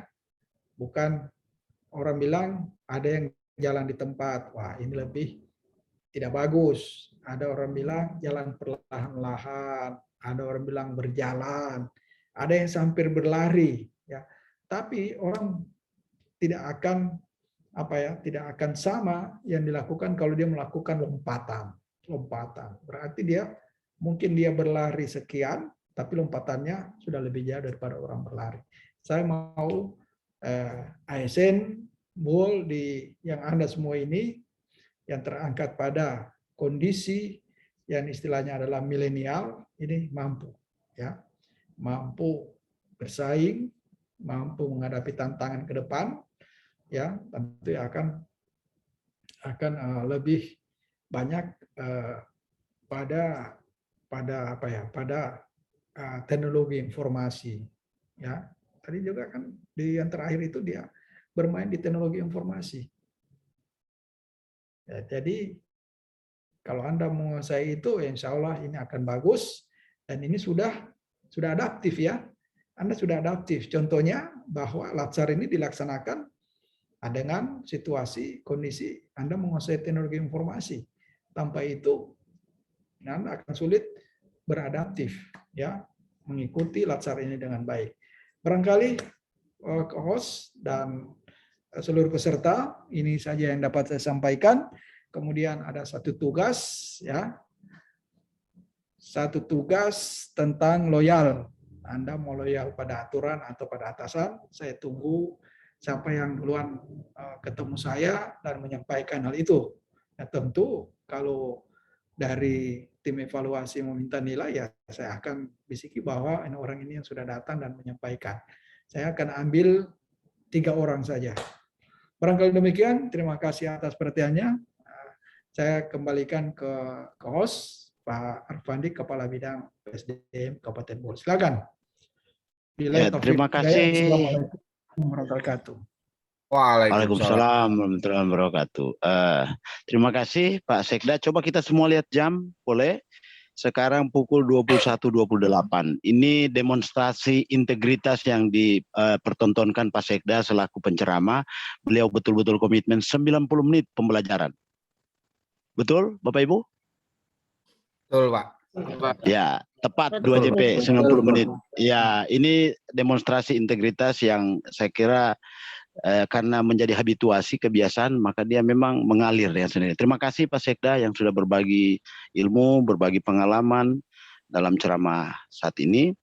Mohon izin Pak Sekda, sebenarnya tadi saya membuka ruang tanya jawab, cuman karena situasi waktu ini sudah terlebih jauh ini Pak. Tapi kalau Bapak berkenan, bolehkah saya izinkan 1 orang, siapa yang raise bisa raise hand dulu. Silakan Bapak Ibu di reaction. Nanti saya persilakan. Saya akan memilih satu orang saja, boleh Pak Sekda?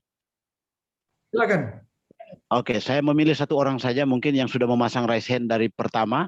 Saya persilakan Ibu Asma Jafar, SST, ini istri dari Pak Pur. Disilakan Ibu Asma. Terima kasih. Assalamualaikum warahmatullahi wabarakatuh. Waalaikumsalam.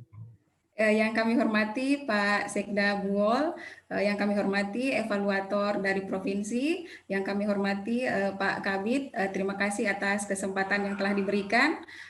Pertanyaan saya terkait etika tadi, bagaimana, kami langsung saja, bagaimana jika menjadi seorang pimpinan, bagaimana perilaku kita dalam menegur bawahan yang melakukan kesalahan terkait dengan etika sebagai seorang ASN. Begitupun sebaliknya, bagaimana ketika menjadi bawahan, bagaimana jika kita mendapatkan pimpinan melakukan kesalahan, bagaimana cara etika kita sebagai seorang ASN. Terima kasih Pak.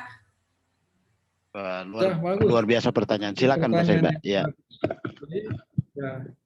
Pertanyaan yang sangat bagus sekali yang disampaikan oleh Ibu, siapa namanya dulu ini? Ibu Asma Jafar. Asma. Ya. Jadi begini, ya, etika itu sebenarnya dia lahir, kalau saya mau berfilsafat, saya mau menyampaikan secara keseluruhan atau kita buka-bukaan saja begitu. Etika itu lahir dari bukan satu hal yang misalnya kita harus ciptakan. Tidak. Kalau pengalaman saya, kita kalau dalam satu keluarga dididik dengan bagus, ya itu akan tumbuh jadi orang bagus. Itu sudah satu modal yang sangat baik sekali. Ya. Kalau kita sudah bagus, ya akan jalan mudah untuk menjadi seorang pemimpin. Ya, saya banyak menilai orang-orang. Kenapa orang itu mungkin tidak seperti saya? Ya, kenapa orang lain itu lain? Ya, lain dengan saya. Saya cuma hanya memberikan contoh begini. Dari perjalanan karir saya, ya, perjalanan karir saya itu saya mungkin memberikan contoh yang bagus terhadap seluruh bawahan. Bawahan itu bukan saingan saya. Saya tidak akan puas kalau bawahan itu tidak mengikuti jejak saya. Ya, saya malah jengkel melihat kalau ada bawahan itu yang tidak baik, apalagi secara etika. Wah, itu sangat sulit. Kalau dari saya itu pasti akan tegur. Ya, tentu tegur yang sebagaimana dimaksudkan ya. Saya tegur secara individu, ya, saya sampaikan. Ya, nah, banyak yang terjadi begini, misalnya, ada rekan, ya, rekan itu kalau dia sudah berteman dengan pimpinan, misalnya, yang lebih tinggi, dia akan tidak menghargai kita. Berarti itu kan sudah menunjukkan satu etika yang tidak bagus. Ya, misalnya contoh ilustrasi yang jelas, misalnya ada seorang pejabat, ya, karena dia dekat dengan pimpinan yang sangat tinggi. Nah, katakanlah dengan bupati, dengan wakil bupati, kadang menyampaikan sekda. Nah, itu sudah satu etikanya tidak bagus. Karena saya pernah mengalami itu dan tidak pernah memperlakukan begitu kepada hal yang demikian. Contohnya, saya pernah menjadi satu orang kepercayaan bupati. Kemana-mana kalau bupati berhalangan, bukan wakil, bukan sekda yang mewakili beliau, tapi saya selaku asisten. Disposisi itu bukan ke sekda, bukan ke wakil, tapi asisten. Wakili saya ke Jakarta, kemana, segala macam. Tapi saya masih menghargai wakil bupati. Ya, saya hargai wakil bupati. Jadi cara menghargainya secara halus. Ya, surat perintah tugas, saya suruh tanda tangan bupati. Wakil bupati. Perintah bupati, wakili. Misalnya disposisi. Tugas mesti bupati hadir di Jakarta. Tapi disposisinya langsung asisten satu wakili saya. Saya secara etika saya harus ke wakil bupati. Pak Wakil Bupati, ini ada disposisi Pak Bupati, saya disuruh wakil beliau. Ya, mau muka apapun mukanya Pak Wakil Bupati itu saya terima. Tapi karena memang ini perintah atasan, maka dia tanda tangan SPT. SPPD-nya itu saya minta tanda tangan Pak Sekretaris Daerah. Pak Sekretaris Daerah lihat, wah memang perintah Bupati, bukan permintaan saya. Dia tanda tangan. Nah, itu cara menghargai secara etika. Dan ini pasti tidak semua orang bisa melakukan. Ya, karena contohnya ada, orang kalau sudah dekat Bupati, pasti sekda mereka lewat. Sudah dekat Wakil Bupati, pasti sekda mereka lewat. Dan itu ada. Dan saya menyatakan bahwa alhamdulillah saya tidak pernah begitu. Itu tentang etika. Ya. Jadi sepertinya langsung saya sampaikan secara terang-terang kepada Anda. Ada pejabat ada yang begitu. Kalau sudah dekat Bupati, lupa sekda. Sudah dekat Wakil Bupati, lupa sekda. Ya, saya tinggal oke lah kalau demikian, karena memang etika itu memang satu hal yang lahir dari seluruh perilaku kita ini, ya. Kemudian bagaimana seorang bawahan dalam rangka katakanlah mengoreksi pimpinan, ya. Nah, kalau saya secara terbuka kalau dikoreksi tidak masalah, ya. Walaupun sudah seorang sekda begini, kadang kepala bagian datang, Pak, ini Pak, apakah tidak sebaiknya begini? Oh iya, betul. Terima kasih atas sarannya. Ya, karena seorang sekda, seorang pemimpin itu juga manusia. Ya, manusia biasa, bukan Superman. Ya, apalagi Batman. Yang pasti ada salah. Jadi kalau hal-hal koreksi begitu, sebagai seorang pemimpin harus diterima. Nah, kecuali kalau ada pemimpin lain.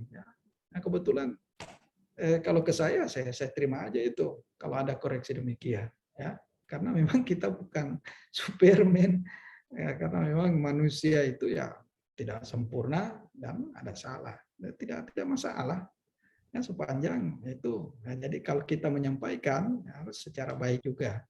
Tentu kita harus mengetahui karakter, ya, karakter dari pimpinan kita. Jadi begini, kuncinya begini, ya.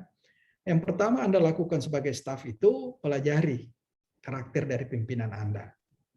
Cari dia punya karakter, bagaimana orangnya, bagaimana mental model. Saya sampaikan saja mental model.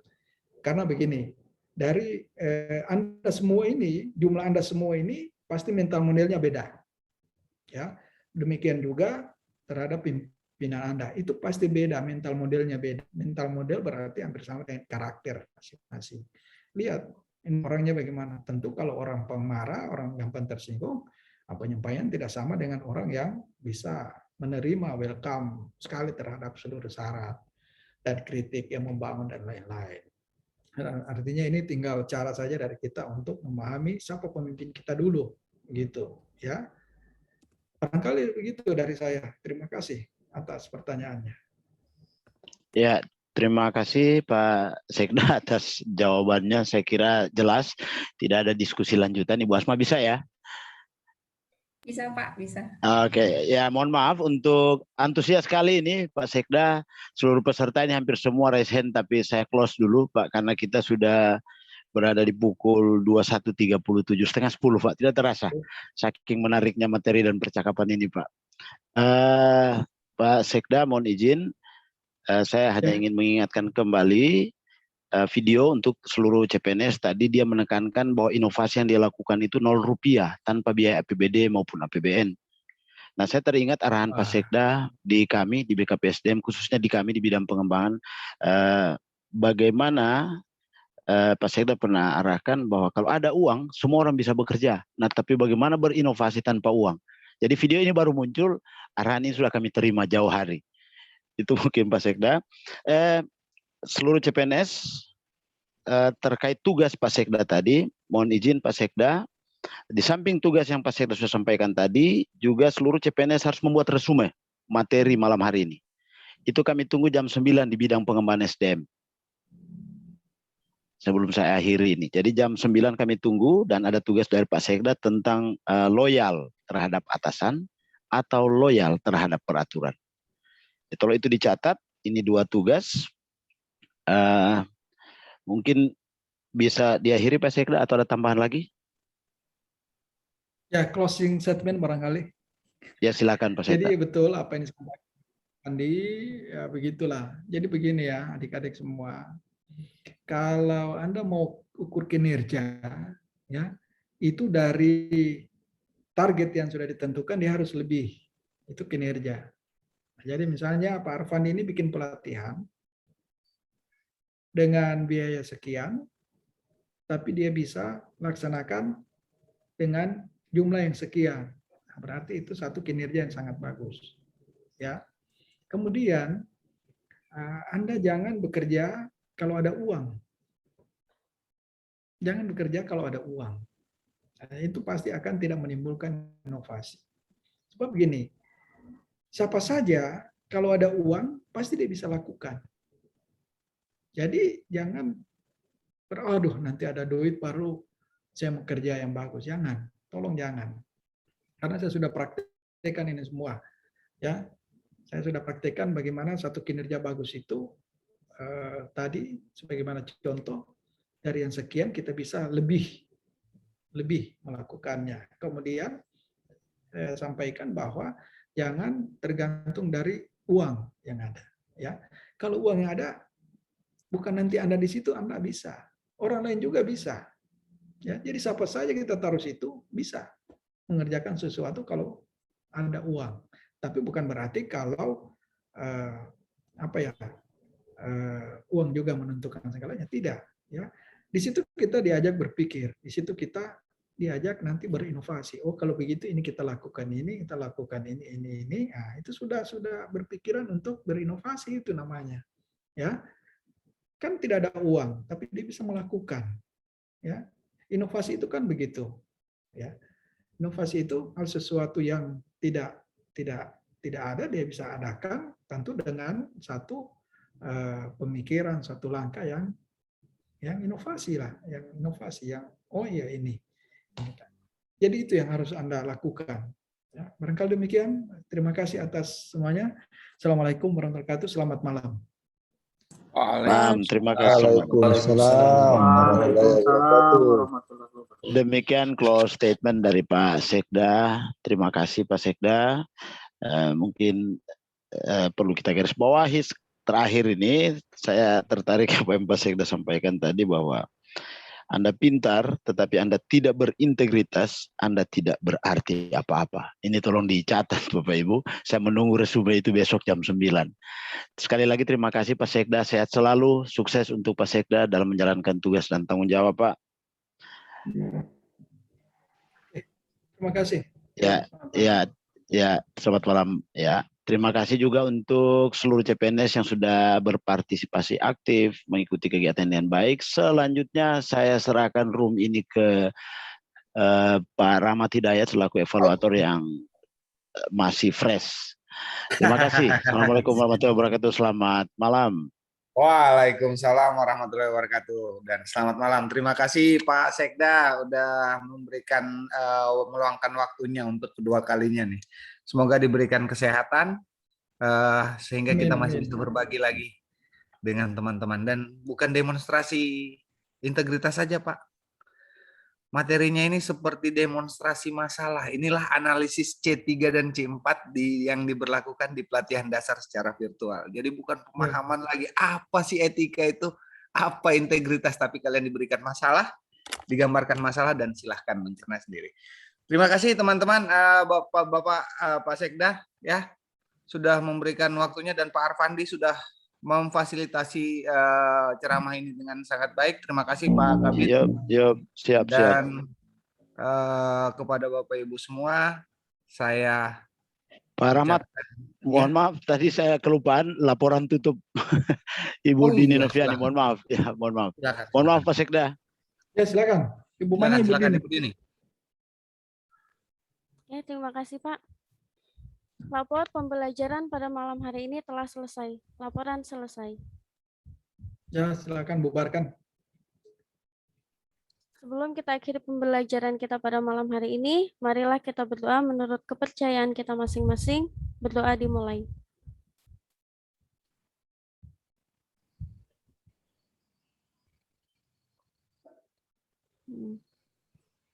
Istirahat di tempat, gerak.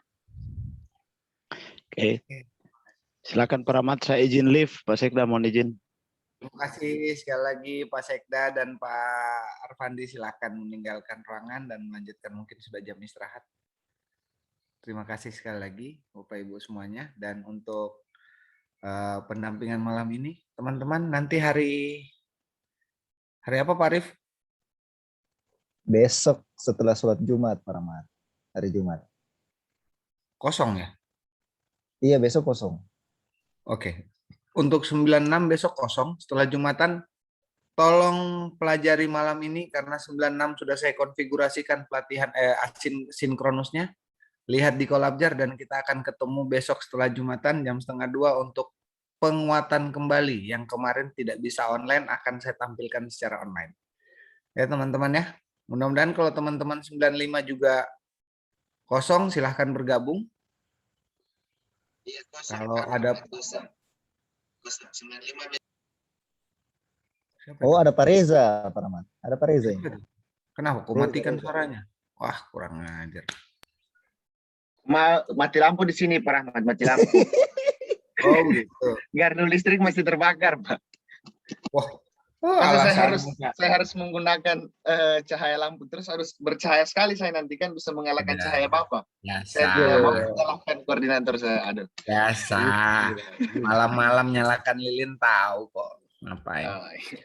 Malam Jumat Pak. Sudah stop recording. Yang recording stop dulu dong.